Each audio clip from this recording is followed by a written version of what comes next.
വർഷത്തോളായിട്ട് FIFA world cup scripted ആക്കി വെച്ചിരിക്കുകയാണ്, plan ചെയ്ത് വെച്ചിരിക്കുകയാണ് എന്നുള്ളൊരു കോൺസ്പിറസി തിയറി ഉണ്ട്. ഇത് കേൾക്കുമ്പോൾ കേൾക്കുന്ന നിങ്ങളും ഞാനും എന്താ വിചാരിക്കുക? ഇത്രയും മാച്ച് നേരിൽ കണ്ടുകൊണ്ടിരിക്കുന്ന ആളുകളെയും ബാക്കി എല്ലാവരെയും ഒരുപോലെ മണ്ടന്മാരാക്കിക്കൊണ്ട് ചെയ്യാൻ പറ്റുന്ന ഒരു കാര്യമാണോ ഇത്? അല്ല. പക്ഷെ ഈ അടുത്തായിട്ട് വളരെയധികം വൈറലായ ഒരു ഫോട്ടോയാണ് ഇത്. ഇക്കാലത്ത് ഇത് ആണോ എന്ന് നമുക്ക് ഡൗട്ട് വരുന്നതിന് ഒന്നും പറയാനൊന്നും പറ്റില്ല. പക്ഷെ ഇത് അല്ല. This is A real photo of young Messi and baby Yamal. 2007 എടുത്ത ഒരു പിക്ചറാണിത്. ബാഴ്സ ക്ലബിന്റെയും യൂണിസെഫിന്റെയും നേതൃത്വത്തിൽ 2007 ഒരു ചാരിറ്റി കാലണ്ടർ ഷൂട്ടിനെടുത്ത ഒരു പിക്ചറാണിത്. ഈ ഒരു ഫോട്ടോഷൂട്ടിന് വേണ്ടി അന്നത്തെ അവിടുത്തെ ഒരു ലോക്കൽ ന്യൂസ് ചാനൽ ആയിട്ടുള്ള ഡയാരിയോ സ്പോർട്സ് എന്ന് പറയുന്ന ചാനൽ ഒരു കോൺടെസ്റ്റ് അങ്ങ് നടത്തി. അതിലോട്ടായിട്ട് കുറെ മാതാപിതാക്കളും കുട്ടികളും കൂടി വന്നു. പക്ഷെ ഭാഗ്യവശാലോ അല്ലെങ്കിൽ വേറെ എന്തുകൊണ്ടോ റീസണില് ബേബി യമാലിന്റെ ഫാമിലിനെ അവർ സെലക്ട് ചെയ്യുന്നു.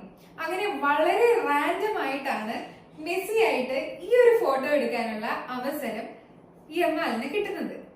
ഇങ്ങനെയാണ് പറയപ്പെടുന്നത്. അന്ന് എടുത്തിട്ടുള്ള ഫോട്ടോസ് ആണ് ഈ കാണുന്നതെല്ലാം.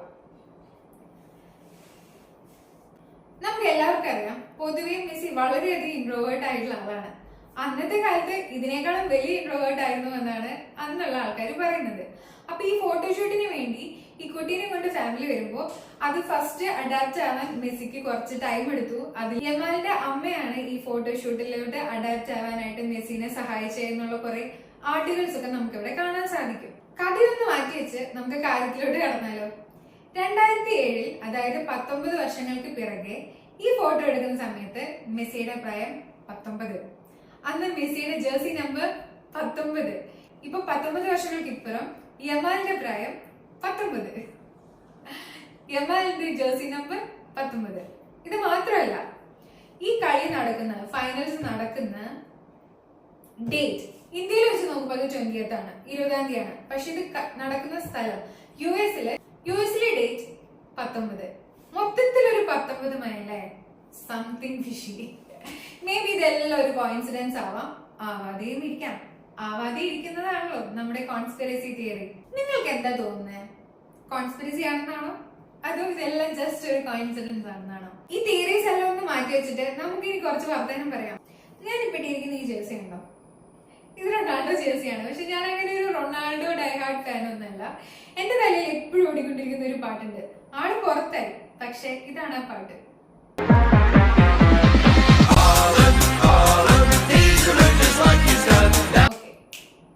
ഫുട്ബോളിനെ പറ്റി വലിയ ധാരണയൊന്നും സത്യം പറഞ്ഞാൽ എനിക്കില്ല.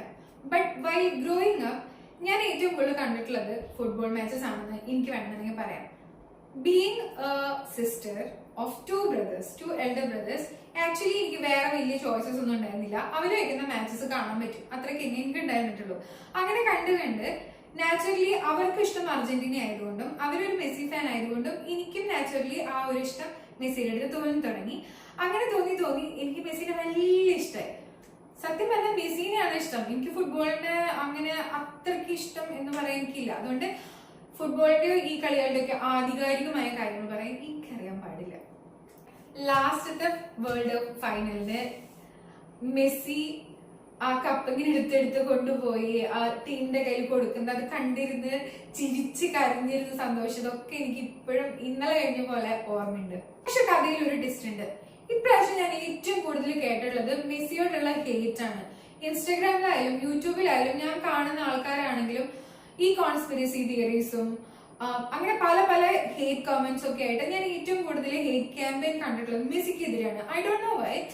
ആൻഡ് കുറച്ചൊക്കെ എന്നതില് കൺവിൻസ്ഡ് ആക്കിയിട്ടുണ്ടോ എന്ന് ചോദിച്ചു കഴിഞ്ഞാൽ യെസ്. നിങ്ങൾ ആരെങ്കിലും ശ്രദ്ധിച്ചിട്ടുണ്ടോ എന്നറിയില്ല, ഈ വർഷം വളരെയധികം ഹേറ്റ് ക്യാമ്പയിൻ മെസ്സിക്കെതിരെ വന്ന പോലെ എനിക്ക് തോന്നുന്നു. ഇത് എന്റെ അറിവ് കുറവാണോ എന്ന് എനിക്ക് അറിയാൻ പാടില്ല, ബട്ട് അങ്ങനെ എനിക്ക് ഫീൽ ചെയ്യുന്നുണ്ട്.